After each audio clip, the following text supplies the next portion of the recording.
El jardín de las hormigas que se bifurcan en medio de obstáculos requiere de una inteligencia colectiva para encontrar los mejores caminos posibles. Hablaremos de este flujo de inteligencia colectiva con la doctora Débora Gordon hoy en la Oveja Eléctrica. No se lo pierda. Se trata de averiguar qué es lo que podemos hacer con la inteligencia colectiva.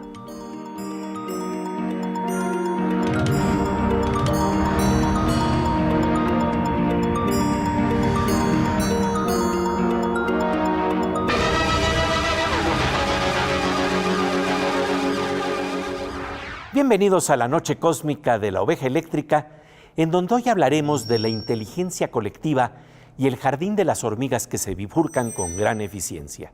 Se suele decir peyorativamente que cuando no se tiene mucha inteligencia, uno tiene cerebro de hormiga. Pero las cosas cambian cuando se juega la idea de las inteligencias colectivas. ¿Qué tal, Pepe? ¿Qué tal, querida Silvina? Así es. ¿Cómo le hacen las hormigas para elegir, en medio de las diversas opciones y obstáculos, sus senderos de circulación más efectivos? Nuestro querido Pepe conversa con la doctora Débora Gordon de la Universidad de Stanford, reconocida con la beca Guggenheim por sus notables investigaciones sobre el comportamiento colectivo de las hormigas. Esta interesante plática inicia con la lectura de un fragmento del poema El último hombre liberado, de Wallace Stevens, que habla del flujo interconectado de la vida sin ideas preconcebidas.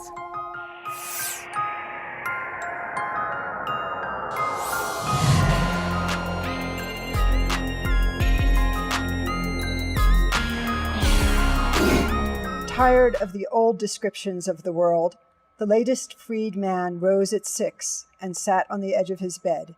He said, "I suppose there is a doctrine to this landscape. Yet, having just escaped from the truth, the morning is color and mist, which is enough. The moment's rain and sea, the moment's sun, the strong man vaguely seen, overtaking the doctrine of this landscape. Of him and of his works I am sure. He bathes in the mist like a man without a doctrine. The light he gives, it is how he gives his light. It is how he shines, rising upon the doctors in their beds and on their beds." And so the freedman said, it was how the sun came shining into his room, to be without a description of to be.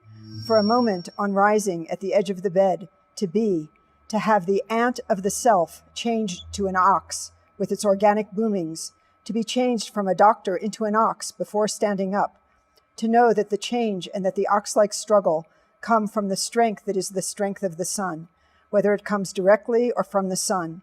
It was how he was free. It was how his freedom came. Deborah Gordon, thank you very much, and you are very welcome here to the Electric Ship. It's great to be here, thank you.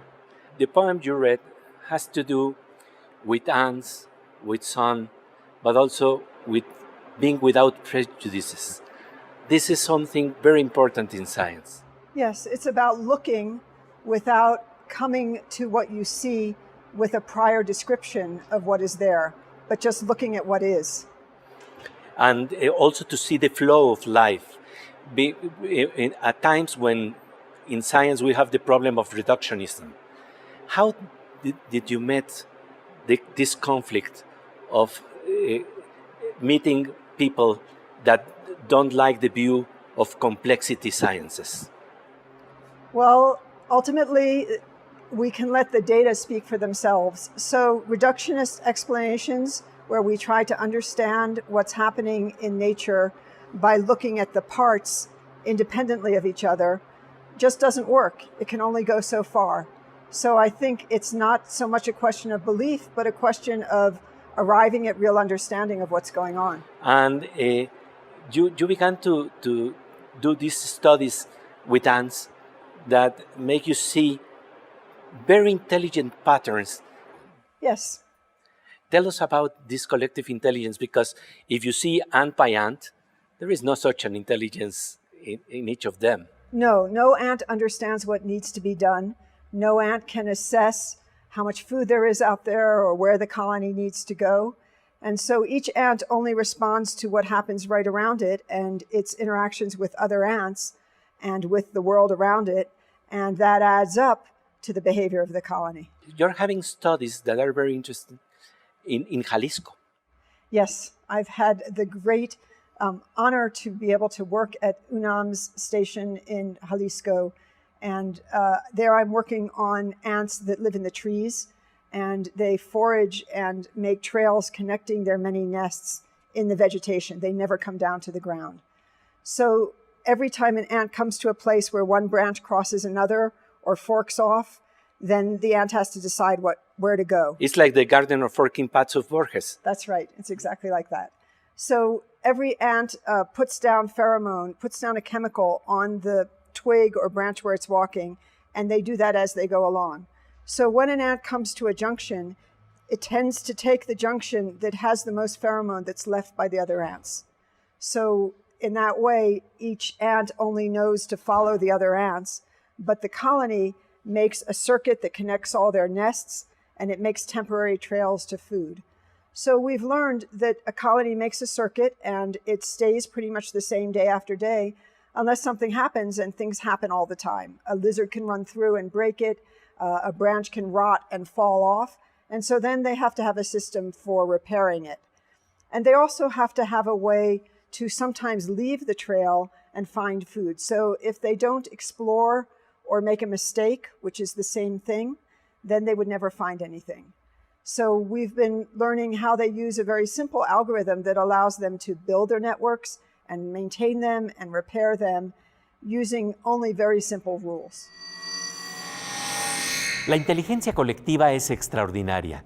En el jardín de las hormigas que se bifurcan, ante las diferentes opciones y accidentes en el camino, estas responden flexiblemente, se adaptan y eligen los circuitos más eficientes con reglas muy simples. Los estudios de Deborah Gordon de las colonias de hormigas la llevaron a descubrir lo que con humor llama el Anternet, que regula la obtención de forraje o alimentos de manera similar a como Internet regula el tráfico de datos informativos. Seguiremos conversando sobre este interesante tema, pero antes vamos con los sorprendentes avances que nos trae la tecnología en una sección que nos deja con el ojo cuadrado.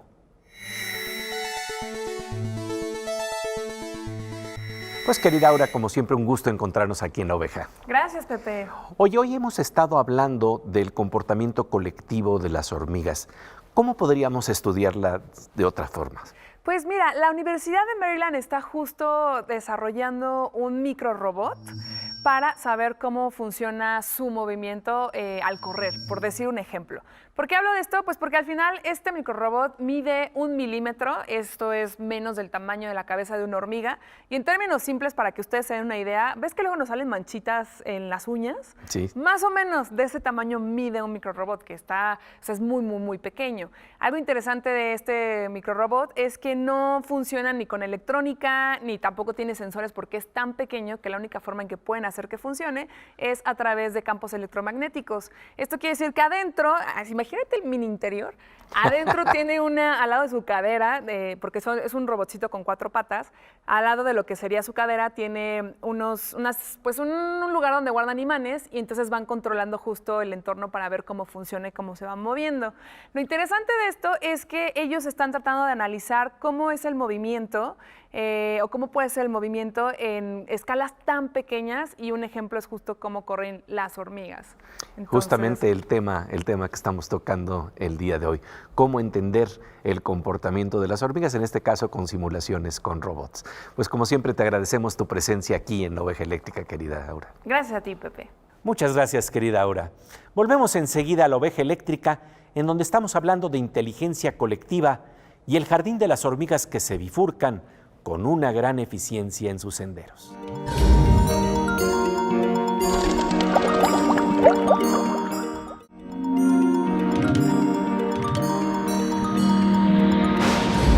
Como de rayo, estamos de regreso en la noche cósmica de la Oveja Eléctrica, en donde las estrellas parecen hormigas luminosas que se mueven en el jardín de senderos que se bifurcan, librando obstáculos y eligiendo mediante la inteligencia colectiva los mejores caminos posibles. ¿Cómo funciona la inteligencia colectiva de las hormigas?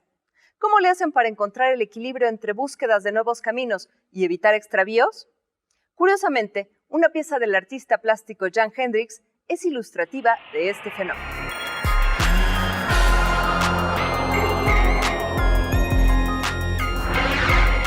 We were seeing at the museum here at UNAM a Jan Hendricks painting that had to do with these many paths. Yes, the Jan Hendricks paintings have beautiful illustrations of the question of how to search in a complicated network.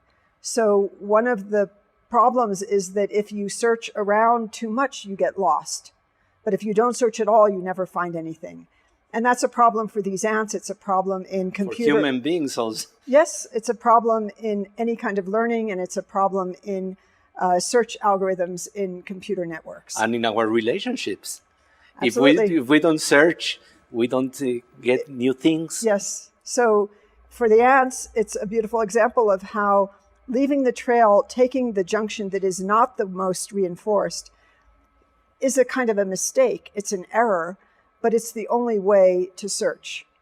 And what we could see beautifully in those Jan Hendricks paintings is that the risks of searching are set by the underlying structure and topology of the network.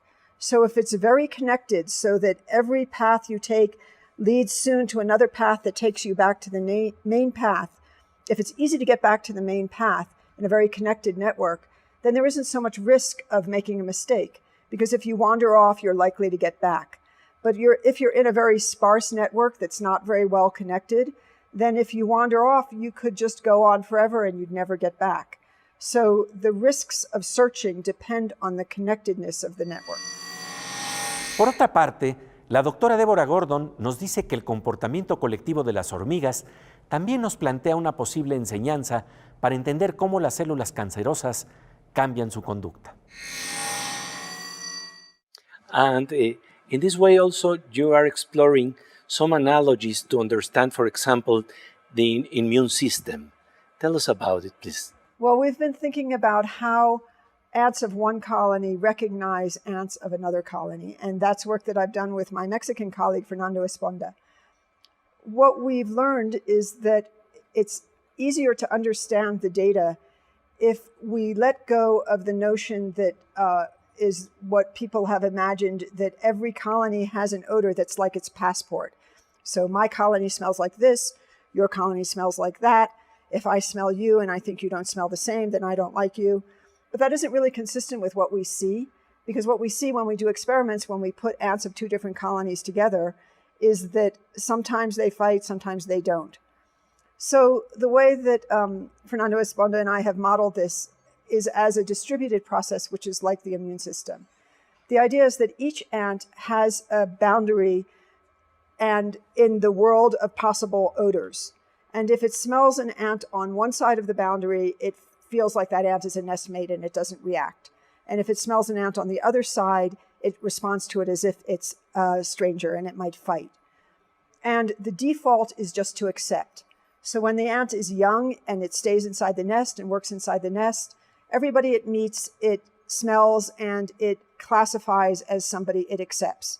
But eventually when it starts going outside and working outside, then it might meet strangers who might react to it in a hostile way, and it will start to move the boundary so that it puts those smells on the foreigner side. So that each ant has a different perception of what's a stranger and what's not a stranger. And over time, the colony will then change in its reactions to non-nestmates just as the individual ants do. And that's exactly how the immune system works, for example, in mammals. So you don't have any single cell that can recognize all the possible pathogens. Instead, you have different cells that through their experience come to recognize particular pathogens, and that's why vaccines work. When you get a vaccine, you're teaching some cells to recognize that pathogen. So that when you are encountering some kind of disease, whether you react will depend just on whether the cells that happen to recognize that disease will meet it. And if not, you won't react.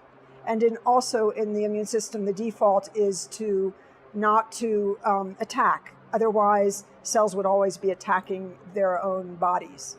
And that means cancer, among other things, cells attacking themselves.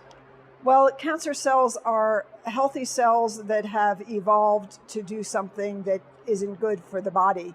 But they interact with the body using the same old rules that their ancestors used when they were healthy cells. And I think that we may be able to learn from some of the different algorithms that cancer cells use. Well, we may be able to learn, let me say it the other way, that if we look at the diversity of ways that ants work collectively in different environments, we might be able to understand the very diverse kinds of cancer that work very differently in different kinds of tissue. La clave para cambiar un mecanismo tiene que ver primeramente con entender.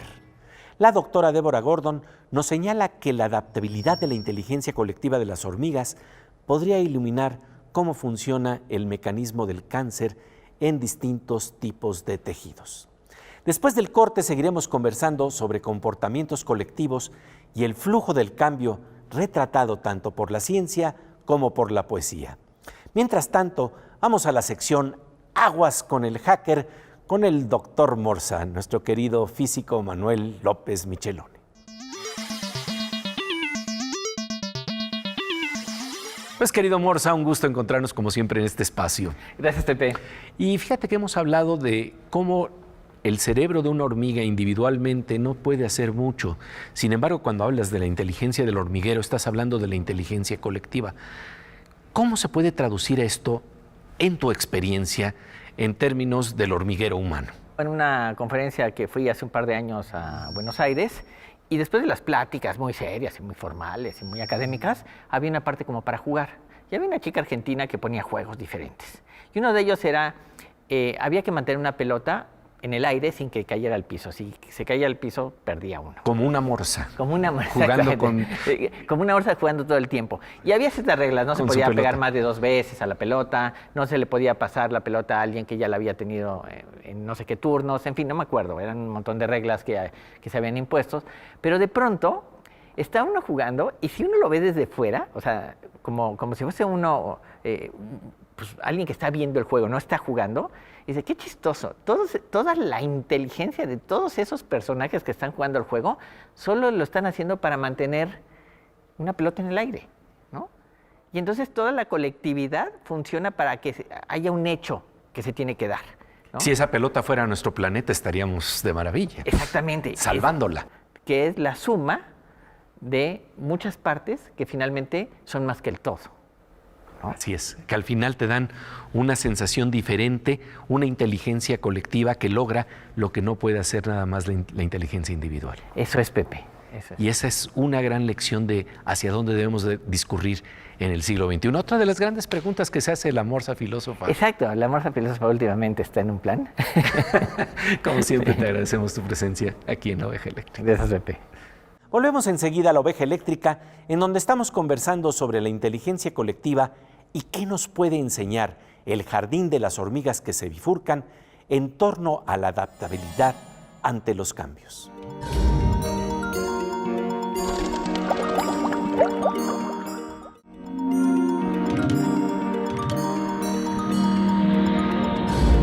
Como de rayo, estamos de regreso en la noche cósmica de la Oveja Eléctrica, en donde estamos hablando de inteligencia colectiva y el jardín de las hormigas que se bifurcan en senderos que abren flujos adaptables y eficientes. Nuestro querido Pepe conversa con la doctora Deborah Gordon de la Universidad de Stanford sobre lo que nos puede enseñar la inteligencia colectiva de las hormigas.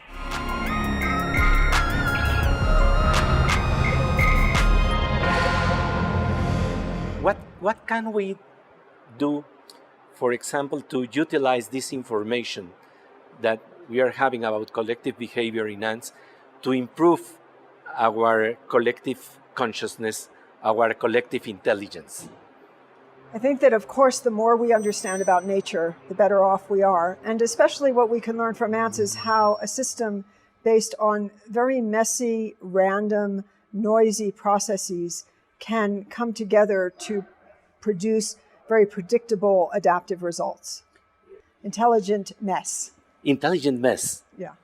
And, you know, when you're talking about this, you're also considering something that has to do with taking into account the different contexts. We are not just alone.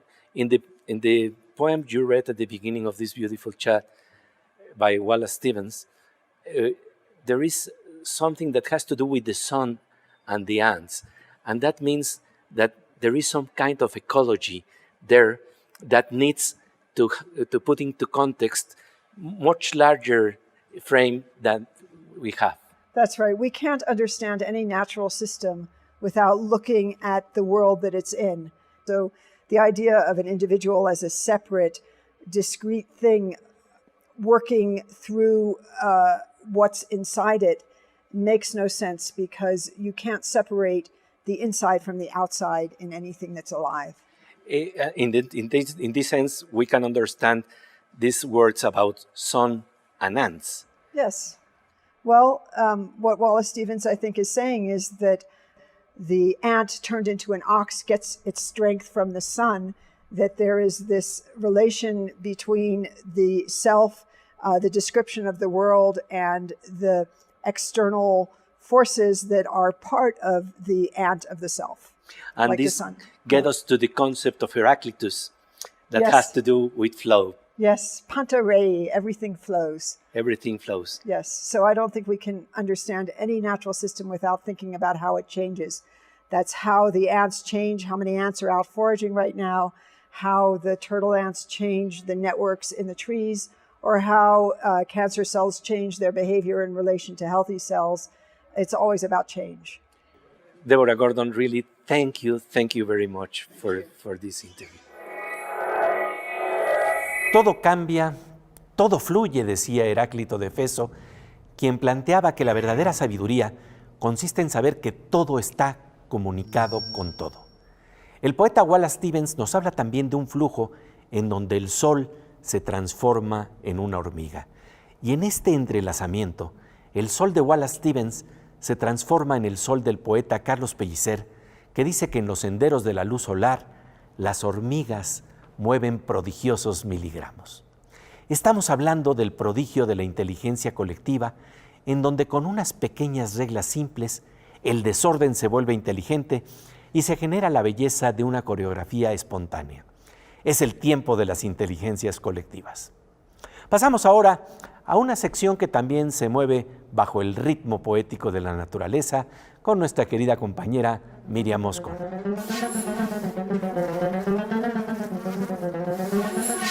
Querida Miriam, como siempre es un gusto encontrarnos en este espacio en donde pues ya se nos muestra naturalmente que lo que nos rodea prácticamente es un museo. La naturaleza, el universo es un museo. Mira, Pepe, he descubierto ahora, investigando para esta colaboración, de un concurso que favorece este entrecruce de caminos entre la ciencia y el arte. Se llama BMC Ecology Image. Es para que los ecólogos se luzcan entre sus habilidades fotográficas y el conocimiento que tienen sobre su propia disciplina. Nuestra colaboración del día de hoy va a permitir observar las imágenes ganadoras de este concurso, que me parecen fantásticas. Esta mariposa, con sus alas tan particulares como si se tratara de un vitral translúcido, fue captada en los Andes del sur del Ecuador, de donde es originaria la llamada mariposa Hypomenitis enigma. La fotografía premiada es de la francesa Marianne Elias. Además de su belleza compositiva, la fotografía alude a los trópicos ricos en biodiversidad, donde esta mariposa, que nos parece como un prendedor antiguo, revolotea y se alimenta a sus anchas. Esta especie de piel petrificada no pertenece a un animal del Pleistoceno, sino a un paisaje de fuego y lava. Fue captada por la alemana Sabrina Köhler y resultó la elegida en la categoría de paisaje y ecosistemas. ¿Y qué decir de esta colección de puentes colgantes sobre una superficie rocosa? Fue captada por la lente de Darko Dabor de la Academia de Ciencias de California. La imagen muestra el trabajo minucioso de una especie de araña endémica de la remota isla del Coco en el Pacífico. Si usted hubiese sido jurado, ¿cuál habría elegido? El jardín de las fotografías que se bifurcan en los gustos del auditorio de la Oveja Eléctrica. ¿Qué fotografía elige usted? Y ahora, Pepe, nos vamos a otro jardín, el de los senderos musicales de Fernando Rivera Calderón.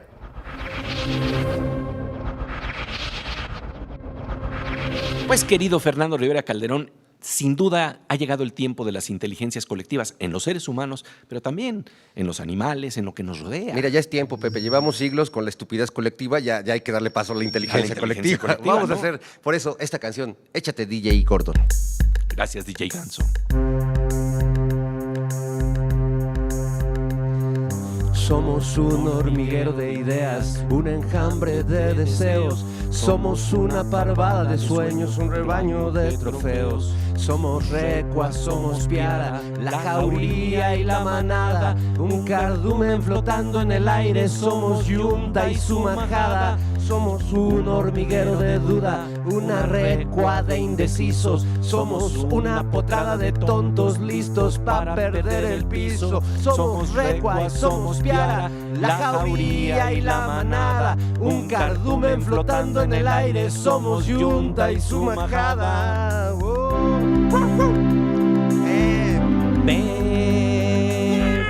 Miau, miau.